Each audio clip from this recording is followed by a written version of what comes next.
ጂም ብቻ ነው ለሰውነት መስተካከል በቃ ዋናው ሌላ ምንም አማራጭ የለም ብለው የሚናገሩ ሰዎች አሉ። ማን ያለው እንደዛ? ከጂም ውጪ በሰውነታችን ብቻ ስፖርትን እየሰራን ሰውነታችንን ጤናማና የተስተካከለ ማድረግ እንችላለን። ለዛ ደግሞ የተወሰኑ ነጥቦች እያነሳን እናያለን። በመጀመሪያ ደረጃ ያው እንቅስቃሴ ማድረግ ነው። ጂም ብቻ የሚሉት ሰዎች የራሳቸው ጂም ጥሩ አይደለም እያልኩኝ አይደለም፣ ግን በአሁን ሰዓት ጂም ገብቶ አፎርድ ማድረግ መክፈል የማይችል ጊዜውም የማይፈቅድለት ቢዚ የሆነ ሰው ብዙ ሰው አለና ቤት ውስጥ ባለ ነገርና በሰውነቱ በአካሉ ብቻ የሚሰሩ ስፖርቶችን የሚሰሩ እንቅስቃሴዎችን እየሰራ ሰውነቱን መለወጥ ይቻላል። ለምሳሌ በድሮ ጊዜ አባቶቻችን የድሮ ሰዎች እንደዚህ መኪና ምናምን የጃንክ ፉድ ምናምን ሳይኖር ተፈጥሯዊ ነገር እየበሉ ረጅም መንገድና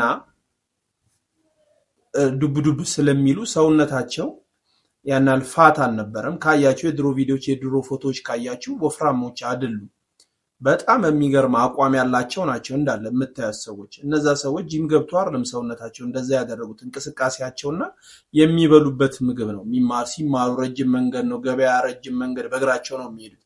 በዛኛስ እንዴት ነው እንደዛ መለወጥ የማንችለው? አንደኛ በመጀመሪያ ደረጃ እንቅስቃሴ ማድረግ ነው። ሰውነታችን በጣም ፋት ከሆነ በጣም ወፍራም ከሆነ ወክ መጀመሪያ በወክ መለማመድ፣ ወክ እያደረጉ ሰውነትን ማለማመድ፣ ቀስ እያሉ ዱብ ዱብ ማለት፣ ገመድ መዝለል፣ ኩሻፕ፣ ሲታፕ፣ ስኳት ምናምን በእግር ብቻ ወይ ቤት ባለ ነገር ዕቃ ሰርቶ ሰውነትን የተሻለ ማድረግ ይቻላል። ለጤንነትም ለአእምሮ ጤንነት። እኔ አሁን ለምሳሌ ኪሎዬ ከመቶ ምናምን እያለፈ ነበር እና ምን አደረኩኝ? ሩጫ ወዳለው ሩጫ ነው ምሮጠው፣ ሩጫ ሮጣለው። ከዛ ምግቤን ለማስተካከል ሞከርኩኝ። እንቅልፌንም አስተካክዬ ሰውነቴን ወደ 78 ኪሎ ነው የቀነስኩት። የምታዩት ፎቶ ይሄ የመጀመሪያው በፊት ፎቶ ነው። ይሄ ደግሞ አሁን ያለውበት ፎቶ ነው። እንደምታዩኝ ነኝ። በፊት በጣም ወፍራም ነበርኩኝ። ግን እንደዚህ በማድረጌና ያው ዲሲፕሊን ይፈልጋል፣ ሁሌ ማድረግ ይፈልጋል። ምግባችሁን ማስተካከልና እንቅስቃሴ ማድረግ ነው። በመጀመሪያ ደረጃ እሱ ነው። እንቅስቃሴ ማድረግ ባላችሁ ነገር ሰውነታችሁን እየተጠቀማችሁ ወክ ማድረግ፣ ዱብ ዱብ ማለት እያላችሁ ወኩን ወደ ዱብ ዱብ ምናምን ገመድ መዝለል እያደረጋችሁ ከፍ ወዳለው ወደ ሩጫ መግባት ትችላላችሁ። አእምሮም ሰላም ነው። እኔ ብዙ ነገር ህይወቴ ላይ ነው ያስተካከለልኝ። ይሄ የመጀመሪያው ነው። በሁለተኛ ደረጃ ላይ ያው ሁሌም እንደምትሰሙት ምግብ ነው። የፈለገ ብትሮጡ የፈለገ ብትዘሉ ምን ብትሉ ብረትም ገፍታችሁ ብትሰሩ ጂም ቤትም ምግባችሁ ካልተስተካከለ ሰውነታችሁ ላይ ምንም አይነት ለውጥ አይመጣም። ምግብ ሲባል ደግሞ ምንድነው?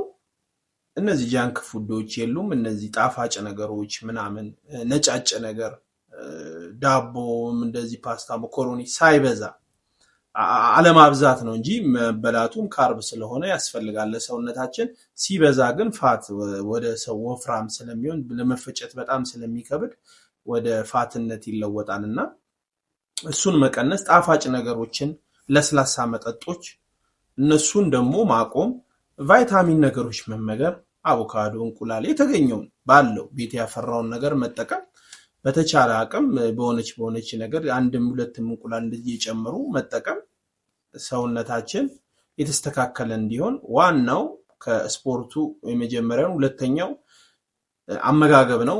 ያው ሰውነት የሚገነባው ኪችን ውስጥ ነው ይባላል እንደ አባባል ይላሉ እነዚህ ኢንፍሉዌንሰሮች፣ ጂም ላይ ያሉ ሰዎች እና ምግብ ነው። ሁለተኛው ምግባችሁን ማስተካከል ነው።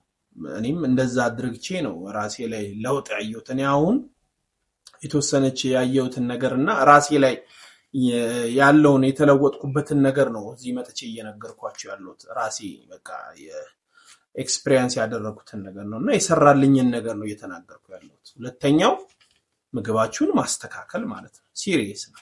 ያለበለዚያ ድካም ነው የሚሆነው። ላባችሁ፣ ልፋታችሁ፣ ጠዋት ማታ ወክ ምናምን መሄዳችሁ ምንም ለውጥ አይፈጥርም። ድካም ነው የሚሆነው፣ ዩዝለስ። በሶስተኛ ደረጃ ደግሞ ያው ተራ እናንተ መውሰድ ትችላላችሁ። እኔ ዝም ብዬ የደረደርኩት።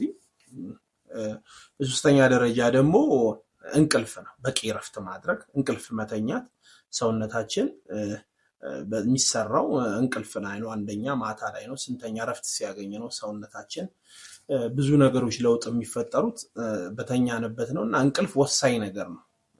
ለነገም ዛሬ የሰራችሁትን አርፋችሁ ለነገ እንደ አዲስ አፕዴት እንድትሆኑ ጠንካራ እንድትሆኑ እና ትንፋሽና አቅም እንዲኖራችሁ በቂ እንቅልፍ መተኛት አለበት። ለዛ ደግሞ ማታ በጊዜ መተኛት ከመተኛታችሁ በፊት የሚሉት ነገር 3 ስቴፕ ነው የሚሉት ነገር አለ።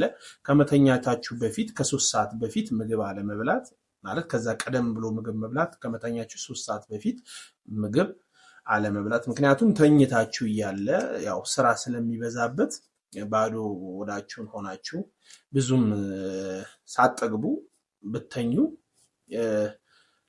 ጠንካራ ሆኖ ለመነሳትና ኃይል ለማግኘት አሪፍ ነው ይላሉ። ሁለተኛ ከመተኛታችሁ ከ2 ሰዓት በፊት ውሃ ለመጠጣት ነው።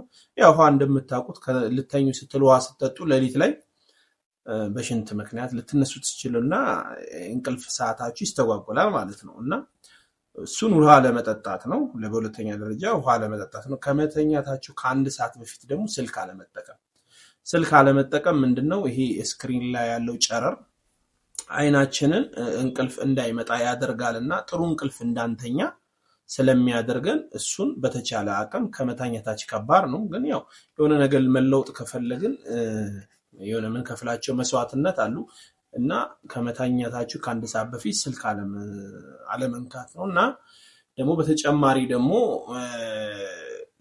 ጨለም ያለ ቤት ውስጥ መኝታችሁ ጨለም ያለ ብርሃን የማያስገባ ቢሆን ቆንጆ ነው፣ በቂ እንቅልፍ ለማግኘት እሱ ተመራጭ ነገር ነው።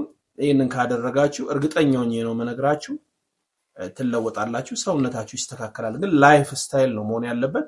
የሁል ጊዜ ህይወታችሁ ሙሉ የምታደርጉት ነገር ነው። ጠዋት ተነስታችሁ ስፖርት መስራት፣ አመጋገባችሁማ ይሄ ላይፍ ስታይል ነው መሆን ያለበት። 1 ወር 2 ወር ሰርታችሁ ሰውነታችሁ ኪሎአችሁ ቢቀንስ ከእንደገና በፊት የነበራችሁት ወፍራም የነበራችሁበትን አመጋገብ፣ ወፍራት የነበራችሁ ጊዜ አተኛኝ፣ ወፍራም የነበራችሁ ጊዜ እንቅስቃሴ አለማድረግ ላይ ከሆነ ተመልሳችሁ ያው በፊት የነበራችሁበት ላይ ነው የምትመለሱት። ወዲያው ነው የሚመለሰው። ግን ላይፍ ስታይል ማድረግ በተቻለ አቅም የምትችሉትን ያለ አቅም መስራትም ስፖርት ያለ ምግብም የሌለ እንትን ማድረግ ሳይሆን የምትችሉትን የህይወት እስከመጨረሻው ጊዜ ስታላችሁ ድረስ የምትፈጽሙትን ነው ማድረግ ያለባችሁ። እንደዚህ ካደረጋችሁ በእርግጠኝነት ሰውነታችሁ ላይ፣ ጤናችሁ ላይ፣ አይምሮአችሁ ላይ ለውጥ ታገኛላችሁ። አራተኛ ብዬ ደግሞ ያስቀመጥኩትና የመጨረሻው ውሃ በብዛት መጠጣት ነው። ውሃ መጠጣት ለሰውነታችን ቆንጆ ነው፣ ኃይል ጉልበት ይሰጠናል። ውሃ እንደምታውቁት እኛ ያው እንደምትሰሙት በደጋጋሚ 80% ውሃ ነን ምናምን።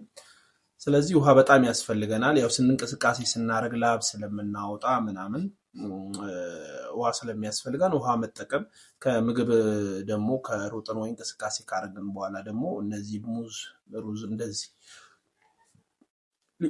ጥንካሬ ኃይል የሚሰጡን ምግቦችን ፈልገን እነሱን መመገብ እንደ አዲስ ለነገ ለሚቀጥለው ስፖርታችን ጠንካራ ሆነን እንድንነሳ ያደርገናል። ውሃ በደንብ ጠጡ። በእርግጠኝነት እነዚህን ነገሮች ካደረጋችሁ ለውጥ ታያላችሁ። ፒስ። ሰብስክራይብ ማድረግ እንዳትረሱ።